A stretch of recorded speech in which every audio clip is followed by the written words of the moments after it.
Շնորհակալ եմ, սիրելի համախոհներ, շատ ուրախ եմ ձեզ տեսնելու համար եւ իմ ամենտեղ ելույթ եմ ունենում շատ երկար են ստացում ելույթները, որովհետեւ ասելու շատ բան կա, բայց իրականում ամենակարևոր նպատակը այս այցելի ձեզ շնորհակալություն ասելն է։ Շնորհակալություն ասելը եմ բանի համար, որ այս դժվար եւ նույնիսկ դաժան ժամանակներում ամուր եք մնացել, որովհետեւ գիտեք ամենակարևոր համախոհությունը արձանագրվում է եւ դժվար ժամանակներում, որովհետեւ երբ որ հեշտ է, երբ որ խնդիր չկա, երբ որ քննադատություն չկա, երբ որ ագրեսիվություն չկա, երբ որ հայհոյանք չկա, երբ որ մեղադրանք չկա, շատ ավելի հեշտ է, հա, նույնիսկ դավաճանություն, բայց երբ որ ժամանակները դժվար են եւ համախոհությունը պահպանում է եւ անցնում է ժամանակի բորցությունը, դա անգին է, դա նույնիսկ հնարավոր չի գնանշել, թե դա ինչ արժի, դա անգին է, թանկարժեք է եւ այս արժեքը պահպանելու եւ իրականում սա ոչ միայն պահպանվում, այլև մեծանում է, պահպանելու համար ես ուզում եմ ձեզնից շնորհակալություն հայտնել։ Ես ուզում եմ իմանալ, որ սա խոսքեր չեն, սա այն ինչ որ ես զգում եմ իմ սրտում, սա այն ինչ որ զգում եմ ունեմ իմ մտքում եւ այն ինչ որ ունեմ իմ հոգում։ Եւ ուզում եմ խոսել նրա մասին, թե մենք ի վերջո վերջին 3 տարվա ընթացքում ինչ ենք արել։ Ինչ խնդիրներ ենք լուծել։ 2018 թվականից մինչև 19 թվականի ավարտը մենք Հայաստանի Հանրապետությունում 1.200.000 մարդու աշխատավարձ կամ թոշակ կամ նպաստ բարձրացրել ենք։ 1.200.000 մարդու։ Իհարկե, այս ինֆորմացիան մի քիչ հիմա այնպես չի հնչում, ինչի, որովհետև 20 թվականին կորոնավիրուսի համաճարակը եկավ, իր խնդիրները բերեց, հիմա գնաճ ունենք, գնաճային երևույթներ ունենք եւ այդ աշխատավարձերի բարձրացումը այն որ մարդիկ արդեն զգում էին 2019 թվականին, հիմա իհարկե ոչ բոլորն են զգում։ Բայց փաստը, որը սա պետքա արձանագրել։ Հաջորդ ինչ ենք արել մենք։ Մենք հիմա ապրիլի դրությամբ 625,000 գրանցված աշխատատեղ ունենք Հայաստանի Հանրապետությունում։ Հայաստանի Հանրապետությունում մենք նախկին բոլոր ժամանակների համար գրանցված աշխատատեղերի բացարձակ ռեկորդներ են սահմանել։ Այսինքն Հայաստանի պատմության մեջ երբեք ավելի շատ գրանցված աշխատատեղ չի եղել, քան կա հիմա։ Այդ աշխատատեղերի մի մասը դուրս է եկել ստվերից, մյուս մասը ուղղակի ստեղծվել է։ Երկու պարագան էլ կարևոր է, որովհետև ինչ արեցինք մենք, որպեսզի այդ աշխատատեղերը ստվերից դուրս գան։ Մենք 2018 թվականին ընդունեցինք շատ կարևոր եւ սկզբունքային որոշում։ Մենք ունենք այդ ժամանակ եկամտային հարկի, այդ այն հարկն է, որը աշխատավարձից է գոյանում։ 3 սանդղակ ունենք, 23%, 27% եւ 35% կարծեմ։ Այս վերջին թիվը կարող է մի քիչ սխալ ասած լինել։ Մենք որոշեցինք, որ միասնական եկամտային հարկ պետք է ունենա եւ 23% սահմանվեց եւ օրենքով սահմանեցին, որ առաջիկա տարիներին ամեն տարի որոշակի չափով պետքա իջնի եւ 2023 թվականին պետքա Հայաստանում եկամտային հարկը լինի 20% համահարկ, կապված աշխատավարձի, անկախ աշխատավարձի չափից։ Ու միևնույն ժամանակ մենք շահութահարկը իջեցրեցինք, դարձնելով 18%։ Եվ սա ինչ կապ ունի աշխատատեղերի հետ, քանի որ եկամտային հարկը աշխատավարձը բարձրացնելուն զուգահեռ բարձրանում էր, սա երկու էֆեկտ էր ստեղծում։ Նախ գործատուն ինքը խուսափում էր աշխատավարձը բարձրացնելու, որովհետև եթե աշխատավարձը բարձրացներ, ավելի շատ հարկային բեռ էր գոյանալու եւ իր համար ոչ նպաստավոր վիճակ։ Եվ երկրորդը Այն դեպքերում, երբ որ աշխատավարձը պիտի բարձրացնեին, մարդիկ դա ձևակերպում էին որպես շահույթ, շահույթով հանում էին եւ ծրարով տալիս էին աշխատողին։ Բայց սա աշխատողի իրավունքների նաեւ ոտնահարում էր, որովհետեւ աշխատավարձի գրանցման չափը հետագայում ազդում է կենսաթոշակի վրա։ Այս առաջինը։ Երկրորդը վարկեր վերցնելիս, երբ որ ինքը պետքա տեղեկանք տանի բանկ, թե ինչքան աշխատավարձ է ստանում, ինքը իրական աշխատավարձի տեղեկանքը չէր կարողանում տալ եւ վարկային իր հնարավորությունները սահմանափակվում էին եւ աշխատավարձերի բարձրացման մեխանիզմը բան էր լինում, կանգնում էր։ Եվ այս փոփոխությունը արդեն շատ արագ տվեց իր արդյունքները, որովհետեւ հիմա մենք պաշտոնական աշխատավարձով շատ ավելի բարձր, մոտավորապես 24%-ից ավել միջին աշխատավարձի բարձրացում է տեղի ունեցել, հաջորդը աշխատատեղերի թիվը ավելացել է եւ շատ կարեւոր մի հանգամանք։ Հիմա մենք ավելի ցածր եկամտային հարկով ավելի շատ եկամտային հարկ ենք հավաքում։ Մոտավորապես այս վերջին տվյալներով 4 միլիարդով ավելի հարկ ենք հավաքել։ Պատկերացնեք, հարկի թիվը նվազում է, իսկ հավաքված հարկը ավելանում է։ Եվ դա ցույց է տալիս, որ մենք շատ ճիշտ տնտեսական քաղաքականություն ենք վարել։ Բյուջեն է շահել, աշխատողն է շահել, գործատուն է շահել, որովհետև նաև շահույթները ավելացել են։ Մենք այս տարիների ընթացքում կառուցել ենք հսկայական քանակությամբ ճանապարհներ։ Մենք վերջին 3 տարիներին ավելի շատ ճանապարհ ենք կառուցել, քան կառուցվել է վերջին, ասենք օրինակ 6 տարվա ընթացքում։ Մենք սոցիալական ժողովրդագրության ոլորտում իրականացրել ենք շատ կոնկրետ ծրագրեր, որոնք շարունակական են լինելու, ես դա ուզում եմ ընդգծել հատուկ։ Առաջին, երկրորդ երեխայի միանվագ վճարման չափը մենք կրկնապատկել ենք եւ 6-ապատկել ենք։ Առաջին երեխայի դեպքում 6-ապատկել ենք, երկրորդ երեխայի դեպքում կրկնապատկել ենք։ Մենք գործարկել ենք երեխա ունեցող ընտանիքներին հիպոթեկային վարկի ապահովման ծրագիր։ Այդ ծրագրի էությունը հետեւյալն է. եթե երեխա ունեցող ընտանիքը ուզում է հիպոթեկով վարկ վերցնի, պետությունը աջակցություն է ցույց տալիս այս մասնավորապես հիպոթեկի կանխավճարը վճարելու առումով, որտեղ օրինակ գիտեք, որ կան ընտանիքներ, որոնք սկզբունքորեն կարող են ձեռք բերել բնակարան, բայց այդ հիպոթեկի կանխավճարը վճարելու հետ կապված խնդիրներ են ունենում եւ մենք գործարկել ենք ծրագիր, երբ որ հիպոթեկի կանխավճարի ապահովագրություն ենք ձեռք բերում քաղաքացու համար եւ այդ ապահովագրության գումարի 90%-ը վճարում ենք։ Հաջորդը տարբեր կոմբինացիաներ կան, այնտեղ ես ընդհանուր գծագրերով ասեմ, ճշգրտությունը ուղղակի շատ մանրամասների մեջ առանց մտնելու։ Մարզերի եւ Երևանի միջև իհարկե որոշակի տարբերակում կա արված, երեխայի ծնվելու պարագայում, երկրորդ, երրորդ երեխայի ծնվելու պարագայում այդ հիպոթեկային վարկերից մենք միանգամից միանվագ վճարում ենք, այսինքն ոչ միայն քաղաքացին երեխան ծնվելու պարագայում ստանում է միանվագ վճարը, որ այդ 300,000 միլիոն կամ միլիոն ու կես, այլև մենք մայր գումարից հիպոթեկի ծնվեց երեխան, միանվագ ասենք 500,000-ից մինչև 1 միլիոն դրամ մայր գումարից վճարում ենք, փակում ենք։ Եվ սա ժողովրդական ծրագրերի կարևոր հատվածներից մեկն է։ Հաջորդը, դուք գիտեք, որ շատ կարևոր ծրագիր ենք մենք ներմուծել, երբ որ աշխատող ծնողների երեխայի մինչև 2 տարեկան դառնալը խնամքի նպաստը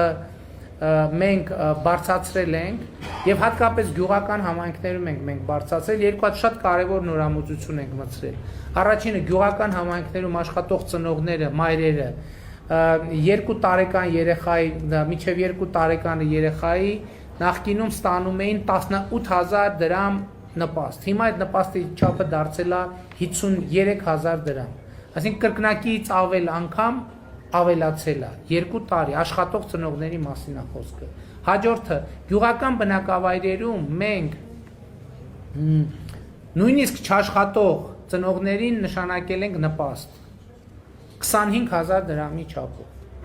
Այսինքն մենք ուզում ենք խթանենք, որպեսզի ժողովրդագրության առումով օգնենք մեր ընտանիքներին, ծնողներին, որպեսզի նրանք ավելի թեթև տանեն այն հոգսերը, որոնք կապված են երեխայի ծննդյան հետ։ Կրթության ոլորտում մենք շատ կարևոր փոփոխություններ ենք արդեն ձեռնարկել։ Այս պայից սկսած մայիսը ավարտվում է 5 առարկաների ուսուցիչներին հնարավորություն ենք տալիս ներկայանալ կամավոր ատեստավորման։ Այսինքն ատեստավորում որն է, ուսուցիչը գալիս ասում է, որ ես պատրաստ եմ եւ առաջարկում եմ, որ դուք իմ գիտելիքը ստուգեք եւ որոշակի միավորները հավաքում։ Այդ ատեստավորման արդյունքում լավ միավոր հավաքած ուսուցիչները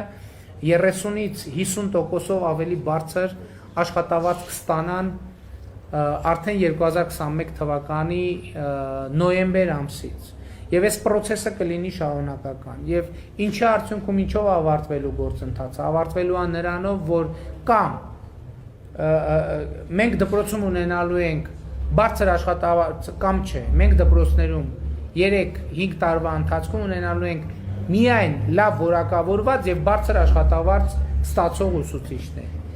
Էլ ինչ ենք արել մենք գործարկել ենք Հայաստանի Հանրապետությունում մանկապարտեզների եւ նախակրթարանների զանգվածային կառուցման ծրագիր, որպեսզի ինչպես մենք խոստացել էինք, մենք հիմա այդ պլանի իրագործմանն էին գնում, որ մինչև 2023 թվականը մանկապարտեզային տարիքի բոլոր երեխաների համար լինի հնարավորություն մանկապարտեզ գնալու։ Դուք գիտեք, որ հիմա մենք խնդրեմ ունենք եւ Երևանում եւ մարզերում ունենք խնդրեմ, որ երեխաները, որ ուզում են մանկապարտեզ գնան, բայց մանկապարտեզ չկա։ Երևանում հերթերի խնդիր է, բայց մենք բազմաթիվ բնակավայրեր ունենք, որտեղ ֆիզիկապես մանկապարտեզ չկա։ Մենք հիմա սկսել ենք ծավալուն կերպով իրականացնել այդ ծրագիրը։ Էլ ինչ ենք արել։ Մենք Հայաստանի Հանրապետության առողջապահության ոլորտում իրականացրել ենք շատ կարևոր ծրագրեր։ Գործնականում սրտի ստենտավորման ամբողջ գործընթացը արվում է որոշակի պայմաններում, արվում է պետության հաշվին։ Այսինքն մեր են քաղաքացիները, որ Աստված չանի տնից տեղից հեռու ինֆարկտ են ստանում, հիմա Փառք Աստծո տեխնոլոգիաները այնքան են զարգացել, որ բուժվում են, բոլորը ստանում են պետպատվերով սպասարկում։ Հաջորդը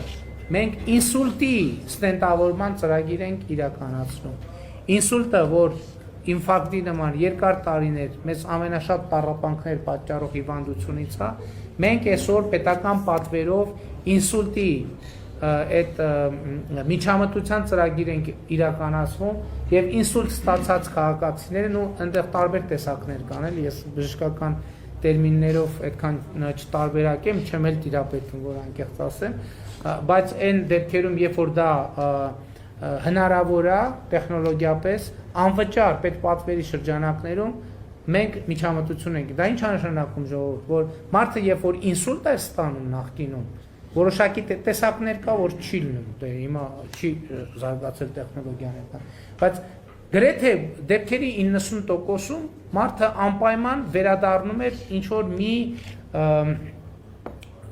ֆիզիկական մի թերության, թևներ թույլ լինում, ոտներ թույլ լինում։ Հիմա տեխնոլոգիան զարգացավ եւ այս ծրագիրը մեկնարկել է 2019 թվականից։ Նախկինում Հայաստանում դա չի եղել։ Հիմա ոնց որ սրտի ստենտավորումն է, մտնում են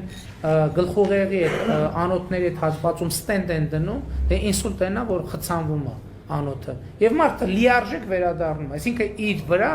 ոչ ինսուլտի որևէ հետևանք չի եղել։ Էլ ինչ են կարել առողջապահության բնագավառում։ Մենք ժամկետային զինծառայողների ծնողների բուժսպասարկումը ամբողջությամբ իրականացնում ենք պետպատվերի շրջանակում։ Եվ սա մենք արել ենք, սա ոչ միայն սոցիալական ծրագիր է, այլև անվտանգային ծրագիր է, որովհետև մենք ասել ենք, որ զինվորը երբ որ սահմանին կանգնած է, ինքը մտածում է, որ բա հիմա իմ հայրը կամ մայրը, որ հիվանդացան, բա ով է իրանց հոգսերը հոգալու։ Մենք մեր զինվորների ժամկետային զինծառայող զինվորների ծնողներին ասցինք հետևյալ, ասցինք սիրելիներս, զինվորներին դուք ձեր ծառայությունը իրականացնեք, ձեր ծնողների հետ կապված երբ որ խնդիր կլինի, պետությունը այդ հարցերը կհոգա եւ ժամկետային զինծառայողների ծնողները պետպատվերի շրջանակներում են իրականացնում այդ ծրագիրը։ Էլ ինչ են կարել։ Հայաստանի Հանրապետությունում 0-ից 18 տարեկան երեխաների հիվանդանոցային սպասարկման ծրագիրը անվճար է կատարյալ։ Այսինքն 0-ից 18 տարեկան երեխան, եթե ինքը հիվանդանոցի հետ խնդիր ունեցավ, պետությունը վճարում է ամբողջությամբ։ Նախկինում այս ռեժիմը գործում էր մինչև 7 տարեկան երեխաների համար։ Մենք դա դարձրել ենք մինչև 18 տարեկան երեխաների համար։ Եվ ուզում եմ, բայց ստեղ մի հատ թերություն կա, էտել եմ ուզում ասեմ, որ հիմա այս ծրագիրը որ կա, ընդհանրապես Հայաստանում պոլիկլինիկաները ցավոք սրտի թեր զարգացած են, բայց հիմա այս ծրագիրն էլ որ կա, ծնողները այն նույնիսկ այն քերծվածքը, որ կարող են տանել պոլիկլինիկայում վիրակապանել, տանում են հիվանդանոց։ Նու այստեղ վատ բան չկա, բայց մյուս կողմից էլ հիվանդանոցները մի քիչ ծանրաբեռնվում են, որովհետև դե մասնագետներ են, իրանք պետք է զբաղվեն այն դեպքերով, որտեղ ուրիշ տեղ հնարավոր չի։ Դրա համար ես ուզում եմ առիթից օգտվեմ մեր ծնողներին կոչ անել, որ այն դեպքերը, որ ակնհայտորեն պետք չի տանել հիվանդանոց, խնդրում ենք տանեք պոլիկլինիկա ամբուլատոր բուժման, մանավանդ որ այդտեղ նույնպես այդ ծառայությունները իրականացվում են անվճար։ Էլ ինչ ենք արել մենք վերջին 3 տարիների ընթացքում։ Շատ կարևոր եմ համարում մի վիճակագրություն, երբ որ 0-18 տարեկան երեխաների առողջական խնդիրների հետ կապված խոսեցինք, մենք ունենք եւս մի աղետալի վիճակագրություն, որի մասին մինչև հիմա չեմ խոսել, բայց դրա մասին էլ է պետք խոսել։ Մենք ինչ փաստի առաջ ենք կանգնում, ժողովուրդ։ Ուրեմն մեր 18 տարեկան տղաների 60%-ը ունի առողջական խնդիր։ 60%, դուք պատկերացնում եք այդ ինչ թիվը։ 60%-ը ունի առողջական խնդիր։ Եվ սա լուրջ պրոբլեմ է, բայց այդ առողջական խնդիրի միջալոց նաև ինչ է դա կապված, որ մեր դպրոցներում օրինակ ֆիզկուլտուրայի բան չկա, ֆիզկուլտուրայով զբաղվելու շատ դպրոցներում կամ չկա, շատ տեղերում էլ կա, որ անլուրջ են վերաբերվում ֆիզկուլտուրայի դասերի։ Դե հա լավ, դե երեխեն ինչի թող գնա բան զբոսնի եւ այլն, բայց ճիշտ չի դա բերում է շատ ծանր հետևանքներ եւ դրա հետևանքն է, որ արդեն երկար տարիներ մեր 18 տարեկանների 50%-ը ունեն խնդիրներ, առողջական խնդիրներ ու այդ խնդիրները բավականին լուրջ են, եթե իրանք արձանագրվում են, այսինքն այս բան չէ, որ կարելի է նաեւ չնկատել։ Եվ մենք ինչ ենք արել։ Մենք 2019 թվականին մարզադպրոցներին եւ դպրոցների համար ձեռք ենք բերել այնքան մարզագույն, մենակ 2019 թվականին, որ վերջին 7 տարիների ընթացքում միասին բոլոր ձեռքբերումներից շատ ավելի շատ է։ Հաջորդը էլ ինչ ենք արել մենք լուծել ենք երկար տարիներ Հայաստանի Հանրապետությունում անլուծելի թվացող հետևյալ խնդիրը՝ մենաշնորհները։ Հայաստանի Հանրապետությունում բոլորդ էլ գիտեք, որ ներկրելու, արտահանելու հետ կապված եղել են բազմաթիվ խնդիրներ։ Քվոտաներ են եղել, թույլտվություն եւ այլն։ Մենք վերացրել ենք մենաշնորհը։ 2017 թվականի մայիսից հետո Հայաստանի Հանրապետության որևէ գործարար չի կարող ասել, որ իրեն թույլ չեն տվել ապրանք ներկրել Հայաստանի Հանրապետություն։ Չի կարող լինել այդպիսի բան ուղղակի։ Բայց ես ուզում եմ նաև հետևյալը բան անեմ։ Ինչ է ասում, սպասեք, մենաշնորհները վերացրել ենք, չկա տենց դեպք, ժողովուրդ, չկա, որ ներկրման կամ արտահանման, հա, հեն էի ասում, հիմա մենք գնաճային պրոբլեմ ունենք, իրականում ունենք, եւ այդ գնաճի պրոբլեմը կախված է նաեւ միջազգային գներով, բայց ես ուզում եմ ձեզ մի այսպիսի վիճակագրություն ասեմ, 2019 թվականին ամբողջ աշխարհում արձանագրվել է պարենի գների աճ, Հայաստանի Հանրապետությունում արձանագրվել է պարենի գների անկում։ Ինչի շնորհիվ, որովհետև մենք մենաշնորհները վերացրել էինք եւ մարդիկ այն սննդատեսակը, որ նախկինում չէին կարողանում ներկրել եւ ներկրում էին մոնոպոլիստները իրանց գնային նշաձողերով, ներկրեցին եւ մենք 2019 թվականին ի հեճուկս ամբողջ աշխարհում տեղի ունեցող խնդիրների Հայաստանում գնանկում տեղի ունեցավ գնաճի փոխարեն։ Էլ ինչ ենք արել մենք։ 2018 թվականի դրությամբ Հայաստանի Հանրապետության կառավարությունը 18 թվականի մայիսի դրությամբ 270 միլիարդ դրամի պարտք ունեցել բիզնեսին։ Այսինքն միջին, մանր եւ խոշոր բիզնեսին պարտք ունեցել, ինչի որ այդ մարդիկ ավել հարկեր են վճարել ամենատարբեր պատճառներով պետության, մեկին խնդրել են, մեկին սպառնացել են եւ այլն եւ այլն։ Այստեղ կարևորն է նա, որ 270 միլիարդ դրամ տնտեսությունից դուրս է եկել, որ պետքա գնար դառնար ներդրում եւ այլն, պետությունը վերցրել է բյուջեի մուտքերը ապահովելու համար։ Եվ մենք 270 միլիարդ դրամը այսօրվա դրությամբ արդեն զրոյացրել ենք։ Հայաստանի Հանրապետությունը, կառավարությունը գործարարներին ունի 0 դրամի պարտք, 0 դրամի պարտք։ Էլ ինչ ենք արել մենք, որպեսզի ինստիտուցիոնալ լինի այս ամեն ինչը։ Դուք գիտեք, նրանք ովքեր բիզնեսով զբաղվում են, գիտեն, որ արտահանման պարագայում պետությունը պարտավոր է վերադարձնել ավելացված արժեքի հարկը, որովհետև ավելացված արժեքի հարկը ներսում գոյացող հարկ է։ Ուրեմն 2018 թվականի դրությամբ ըստ օրենքի այդ հարկը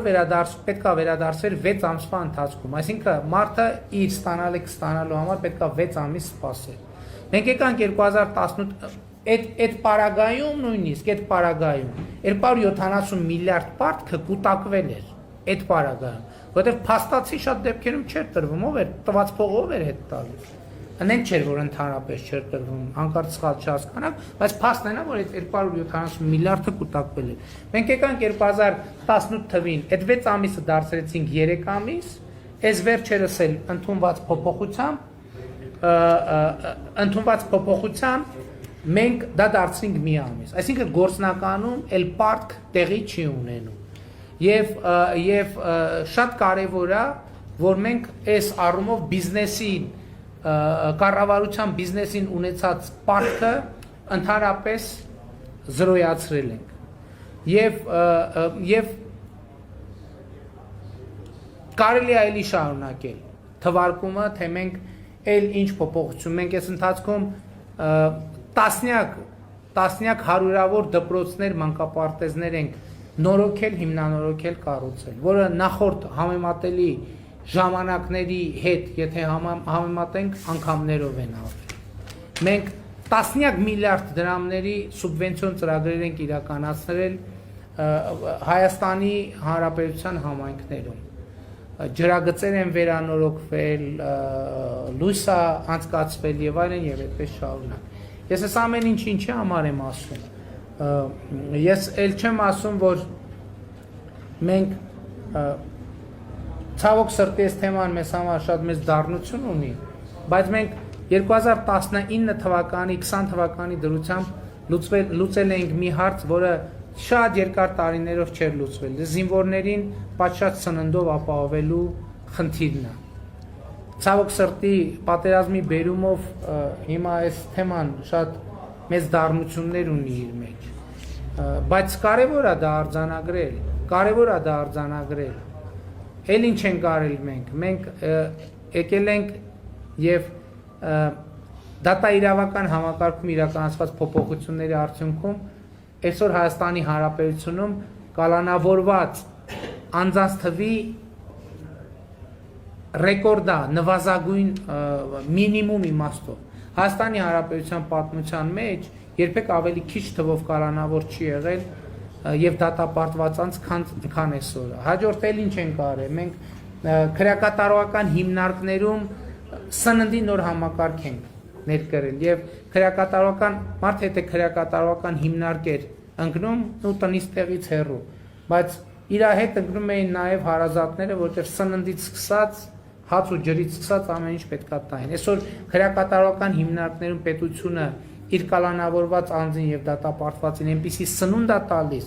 որը ուտելը ոչ միայն ամոթ չէ, այլև դա արժանապատիվ սնունդ է եւ նրանց հարազատները ստիպված չեն այդ նեղ պայմաններում մի հատ էլ բան անել, հա ուտելիքի հարց լուծել։ Եվ ես չեմ ուզում այս շարքը թվարկել եւ ուզում եմ, սա շատ կարեւոր է, որովհետեւ աղմուկի մեջ երբեմն մոռացվում է եւ նաեւ աղետաբեր իրադարձությունների բերումով մոռացվում է այն հսկայածավալ բարեփոխումները, որ այս ընթացքում մենք արել ենք Հայաստանի Հանրապետությունում։ Իսկ այս փոփոխությունների ծավալը հսկայական է։ Այսօր մարդիկ, գիտեք ինչ շատ հետաքրքիր բաներ կա, որ մտքով չի էլ անցնի։ Այսօր գնում են գյուղերում հարցումներ են անում, ընդդիմադիր լրատվամիջոցներ ընդվարում։ Եվ մարդիկ պատասխան են տալիս, ասում են մենք ազատ ապրում ենք, մենք ազատություն ենք ստացել։ Սա շատ կարևոր բան է, որովհետև իրանք գիտեն, որ ոչ մի կրիմինալ չի կարող գալ իրանց նկատմամբ այլ վերաբերմունք ցույց տալ եւ այլն եւ այդպես շարունակ։ Եվ խնդիրը հետեւյալն է, բայց նաեւ մենք կանգնել ենք շատ մեծ աղետի առաջ ենք կանգնել։ Եվ սկզբունքային հարցը հետեւյալն է, արդյոք մենք ենք այդ աղետը բերել Հայաստանի Հանրապետության գլխին, թե դա երկար տարիներ ձևավորված աղետ է եղել, որը մեր ժամանակներում անխուսափելիորեն պայթել է։ Իհարկե, Հայաստանի Հանրապետության քաղաքացին այդ հարցի պատասխանը տվել է, բայց նաև ես չեմ ուզում հիմա այն ինչ որ նոր Նուբարաշենու մասցի ամեն ինչ հեռարձակված է, ես ուղղակի չեմ ուզում բոլոր տեղերը նույն տեքստը կրկնել, բայց իրոք իմ համոզմունքը եւ վերլուծությունը այն է, որ այդ աղետը այդ պատերազմը անխուսափելի էր։ Ինչու էր անխուսափելի, որովհետև Հայաստանի Հանրապետությունը եւ Ադրբեջանը երբեք չէին կարողանալու համաձայնեցնել Ղարաբաղի հարցի կարգավորման մի տարբերակ, որը փոխադարձաբար ընդունելի է։ Եվ ես ուզում եմ ձեզ համար էլի ասել, որ ասենք օրինակ նույն մեր նախկին բանակցողները երբ որ ասում են, որ այ մենք բանակցում էինք ընդունելի տարբերակ էինք գտել, այն ինչ որ իրանք բանակցել են, դա իմ գնահատականը միանշանակ է, եւ եթե ես Նուբարաշենի ելույթում շատ մանրամասն եմ ասել, չեմ ուզում նորից նույն տեքստը կրկնել, իմ Facebook-յան էջով դա հեռարձակվել է, ում հետաքրքիր է, խնդրում եմ նայեք, դա Ղարաբաղը Ադրբեջանի կազմում թողելու բանակցային փաթեթ է եղել միանշանակ։ Եվ սա իմ համոզմունքն է։ Եվ կասկած չունենաք, եթե ես տեսնեի, որ շատ թե քիչ արժանապատիվ լուծման հնարավորություն եւ հավանականություն կա, ես այդ պատասխանատվությունը կվերցնեի ինձ վրա, որովհետև ոչ մի բանի առաջ չէի կանգնի։ Ես ինչպես նոյեմբերի 9-ին էլի մոտավորապես նույն կարգի պատասխանատվություն վերցրել եմ հանուն մեր 30,000 զինվորների կյանքը փրկելու եւ հանուն Ղարաբաղի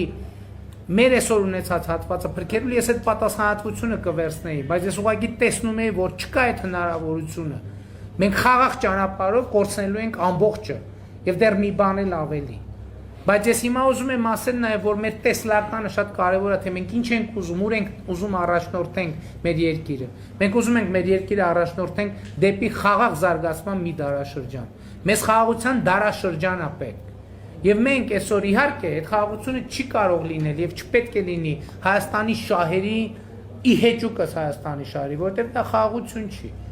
Բայց նաև մենք պետք է ջանք գործադրենք, որպեսզի այդ խաղաղ զարգացման դարաշրջանը ունենանք։ Այստեղ ավակ սերնդի ներկայացուցիչներ են եւ իրանք սեփական ձեռքերով եւ փորձով են տեսել, թե այդ խաղաղ զարգացման ժամանակաշրջանում խորհրդային Հայաստանը ինչ բարձունքների է հասել, բայց դրա համար պետք է մեզ խաղաղ զարգացման դարաշրջան, կոմունիկացիաների բացում եւ որպեսզի ժողովրդի ստեղծագործ ներուժը բացվի, զարգանա, բայց դրա համար դա անհնար է առանց կրթության ոլորտի բարեփոխումների, դա անհնար է առանց կոմունիկացիաների բացման, եւ դա անհնար է առանց ժողովրդական լեգիտիմ իշխանության հաստատման։ Եվ ես էլի ուզում եմ վերադառնալ մի թեմայի, որի մասին այսօր եմ խոսել։ Մեզ շատ ասում են, բայց 3 տարվա ընթացքում ինչու սրան չդատեցիք, ինչու նրան չդատեցինք եւ այլն։ Ես դրա հետ կապված մի քանի բացատրություններ եմ տվել եւ գիտեմ, որ այդ բացատրություններից ոչ բոլորն են ընդունելի եւ ընկալելի ձեր կողմից։ Բայց ես ուզում եմ ուրիշ բան առաջարկեմ, ուրիշ բանաձև առաջարկեմ։ Ես կարծում եմ, որ այս ընտրությունները առանձնահատուկ են հենց դրանով։ Սրանք դատավարություն ընտրություններ են։ Եվ նրանց ում մենք դուք կարծում էիք, որ պիտի դատեինք ու չենք դատել, այս ընտրություններում դուք ինքներդ հնարավորություն ունեք դատել։ Եթե դուք գտնում եք, որ մենք Քոչարյանին պիտի դատեինք ու չենք դատել, դուք այս ընտրությունում հնարավորություն ունեք դատել նրան, ձեր դատը անել եւ առնվազն քաղաքական մակարդակում կայացնել ձեր դատավճիռը 1999 թվականի հոկտեմբերի 27-ի համար, կայացնել ձեր դատավճիռը 2008 թվականի մարտի 1-ի համար, կայացնել ձեր դատավճիռը Ղարաբաղը բանակցային գործընթացից դուրս թողնելու համար, կայացնել ձեր դատավճիռը ժողովրդական իրավունքը ուտարելու համար, որովհետև ընտրությունների արդյունքները առնվազն շատ կասկածելի են եղել, եւ սա չի վերաբերվում մենակ Քոչարյանին, սա վերաբերվում է նաեւ ինձ ժողովուրդ։ Դուք ունեք հնարավորություն իմ բոլոր արած եւ չարածների համար դատել ինձ եւ ասեմ բացառիկ իրավիճակ է ստեղծվել։ Սա մի ընտրություն է, որին մասնակցում են Հայաստանի բոլոր ժամանակների բոլոր ղեկավարները։ Դուք ունեք հնարավորություն անել օբյեկտիվ դատ եւ տալ ձեր օբյեկտիվ գնահատականը։ Ինձնից սկսած Ռոբերտ Քոչարյան, Սերժ Սարգսյան, Լևոն Տեր-Պետրոսյան եւ անեք ձեր օբյեկտիվ եզրահանգումը։ Սա շատ կարեւոր է եւ ըստ էության այս ընտրությունների կոնտեքստը հենց այդպեսին է։ Այո, ես ասում եմ, որ այս պատերազմը իմիջայլոց ասել։ Մենք մեղավոր ենք այս պատերազմի մեջ։ Չէ, մենք իրականում ես ասեմ ձեզ ինչի մեջ ենք մեղավոր։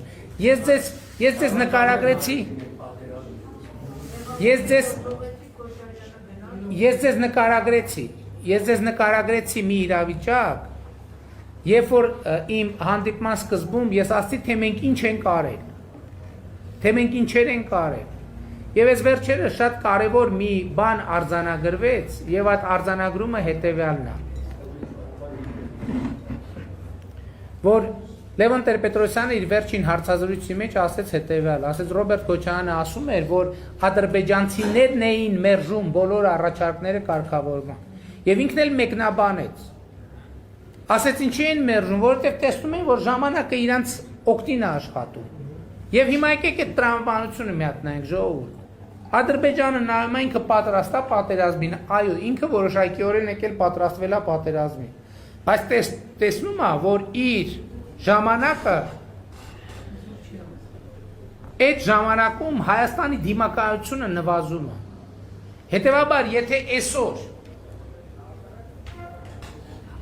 կամ եթե 5 տարի հետո այդ դինամիկայի համաձայն Հայաստանը ավելի թույլ է լինելու, քան այսօր։ Ինչ իմաստ ունի։ Պատերազմ սկսել այսօր։ Պատերազմ պետք է սկսել 5 տարի հետո, երբ որ ինքը ավելի թույլ կլինի։ Եվ հետևաբար խնդրեմը հետևյալի մեջ է։ Պատերազմը սկսել է այն ժամանակ, երբ որ տեսել է Ադրբեջանը, որ Հայաստանը 5 տարի հետո կլինի ավելի ուժեղ։ Սա է ամբողջ խնդիրը։ Իհարկե կոവിഡ്ի կոնտեքստը շատ էական է, ասինքն 2010 եւ ընդ որում պատերազմի առաջին եւ ընդ որում սա շատ կարեւոր է։ Այսինքն մենք մեղավոր ենք պատերազմի մեկնարկի մեջ այնքանով, որ եւ Ադրբեջանը, եւ Հայաստանը, եւ հայությունը, եւ միջազգային հանրությունը տեսել է, որ Հայաստանում տեղի են ունենում որակական փոփոխություններ։ Եվ Հայաստանը մի տարի հետո, 2 տարի հետո, 3 տարի հետո ավելի ուժեղ է լինելու, քան այսօր։ Հետևաբար պատերազմը պետք է սկսել այսօր։ Սա է պարզ տրամաբանությունը։ Եվ ըստ էության սա ինչ որ առումով անուղղակիորեն մեր մեղքն է, որ Հայաստանում որ Ղարաբաղում պատերազմ է սկսել։ Բայց ես ուզում եմ ասել հետևյալը, որ մենք պիտի օր առաջ պատերազմների էջը Հայաստանի Հանրապետության համար փակենք։ Եվ դրա հնարավորությունը կա։ Եվ այսօր ես արել եմ հայտարարություն, որ ԵԱԿ Մինսկի խմբի համանախագահները տվել են կոնկրետ առաջարկ, թե ինչպես ոչ ուժային եղանակով լուծել հայ-ադրբեջանական սահմանի սոտք խոզնավար հատվածի խնդիրը, եւ ես ասել եմ, որ միանշանակ ընդունում եմ համանախագահների այդ առաջարկը եւ առաջարկում ենք, որ երկուստեք զորքերը հայելային ձևով հետ քաշվեն մշտական տեղակայման վայրեր եւ միջազգային գործընկերների աջակցությամբ մենք սկսենք Հայաստանում հայ-ադրբեջանական սահմանազատման եւ սահմանագծման աշխատանքները։ Եվ մենք այս ամեն ինչը անում ենք այս կարգախոսի ներքո։ Ապագա կա։ Այո, որ այսօր պայքարը դրա մեջ է։ Մի մասը կասկածի տակ է դնելու, ապագա լինել չլինելը, մի մասը, այսինքն մի մասը հաստատելու է, որ ապագա կա, մի մասը կասկածի տակ է դնելու։ Մենք ասում ենք ապագա կա, բայց էլի ասում ենք, որ այդ ապագան օդից չի ընկնելու, այդ ապագայի վրա մենք պետք է աշխատենք։ Որովհետև այսօրը ինչ ենք անում, այսօր կանխորոշում է, թե ինչպիսին է լինելու ապագան 5 տարի հետո, 10 տարի հետո։ Եվ ես երբ որ եկա մեր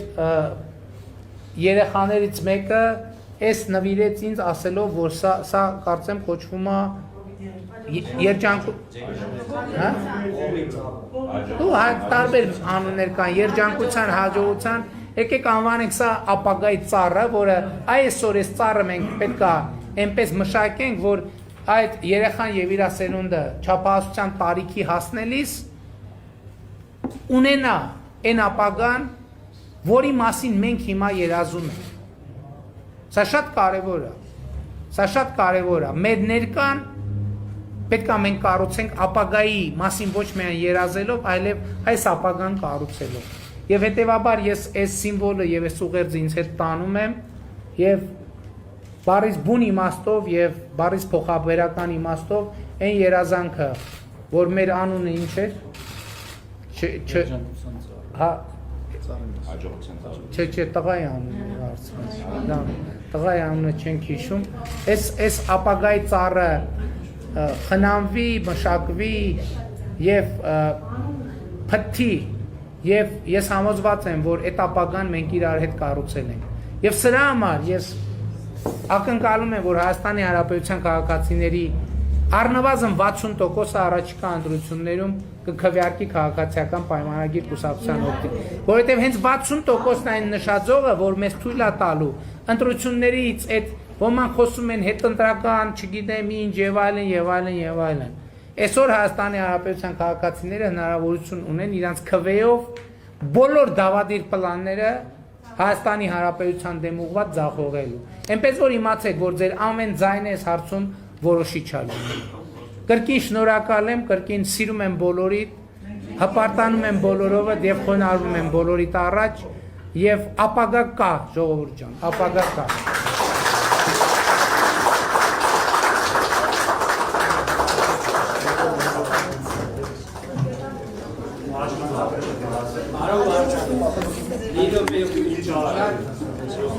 Երկար բողային է, աշխատել են նախի չևանը, սա